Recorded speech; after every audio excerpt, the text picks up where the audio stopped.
Hey guys, welcome to another video. Talking about some of the things I learned at First this past year. I think one of the things I learned was actually at an off-season event. First fans are exactly like sports fans. Now, when I say first fans are like sports fans, I believe that to an extent. I will compare. I'll give you an example. I'll compare it to the NBA.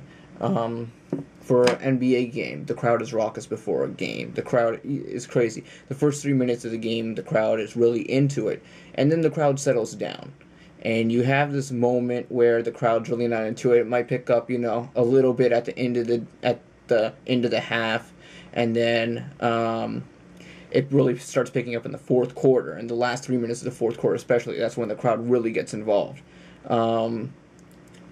But to an extent, that's pretty much how an NBA crowd works. Well, at least here where I live, or anything that you normally see on TV. Now, that's sort of what you see in First as well. You see a team come out for the first time, you're going to see everyone standing up and cheering, etc. Team wins for the first time, everyone's going to be cheering. But in the middle, not so much. And then when it comes to elimination time, everybody's on their floor. Everyone picks a side.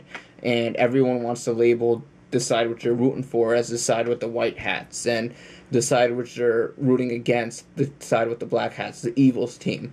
And we don't hear it to an extent now, but we've heard it before where teams have gotten booed. Where teams have had the crowd influence the matches. For those of you who were at the Indiana Robotics Invitational, you know what I'm talking about. There was a finals match where the crowd did influence the outcome of a particular match. And this is pretty much, home crowd advantage, or however you want to label it. But that's pretty much what sports fans do. They try to make as much noise to distract the other team. Just like when you're at the free throw line at a basketball game and you're shooting the ball, you have people waving thunder sticks, you have people waving red towels, you have everything going on behind the basket just to distract you, just to take your eye off the thing, just so you're distracted. Especially that happens when on the football field and kicking a field goal. Maybe when you're taking a penalty shot in hockey, etc. It happens all the time, and crowd involvement, it's going to be a factor in the coming years at certain regionals where the crowd is intimate with the action which is going on in the field. And what I mean, how they're going to affect, it's going to be more on the noise basis, which I was referring to for these other things, that rather than it'll be more on the noise basis rather than any other thing. And it'll be interesting to see how crowds react to this thing. I really think GP, gracious professionalism, and cooperation and all that stuff goes out the window during eliminations because everyone realizes that they want to win. And, some teams don't want to win. Some teams are just there they're just happy to be there. And those teams are rooted out pretty quickly.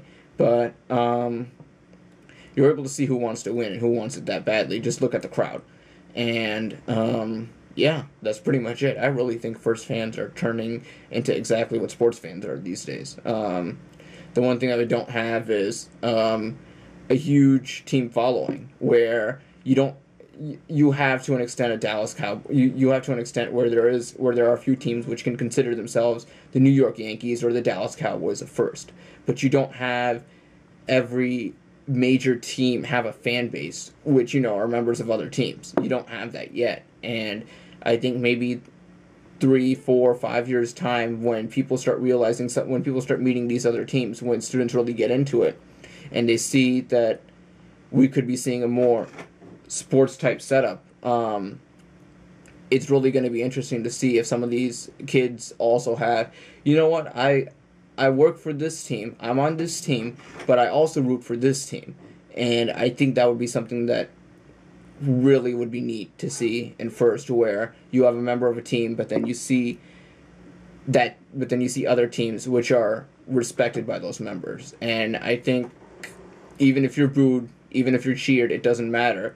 If you get a reaction from a crowd, that shows that you are being respected. And that is something that a lot of people in First, I believe, have yet to grasp, that even if you're being booed, even if you're the number one even if you're the number one alliance and you're picking for the upteenth time in a row at this particular event, and your pick is the same as, for the upteenth time, and you get booed, you shouldn't go down on people. You shouldn't be upset. You should understand that this is a form of respect, that these people don't like you, just like people don't like the Heat, but the Heat sell out tickets in the NBA. And that's exactly what, if you have a super alliance like that, or if you have a super team like that, that's exactly what they do. They bring crowds over. And there's no more evident than this. You could just go look at the data, and you'll find exactly what I'm referring to. This is pretty much it for the things I learned in First, at least for this past year, which I thought were worth discussing. Now, I have 11 things that I think, I really think First should address to a particular basis. These are just suggestions. These aren't, these are just suggestions. I have an idea of how I would go about them. But, it's just a little nudge. You guys can agree. You guys can disagree. I'd really love your input on a lot of these issues. So, those videos will be coming up very soon. Hopefully, maybe tomorrow, I'll sit down, maybe break down a couple points, and we'll go from there. Until then, I'll see you guys later. You guys have a great day. Bye.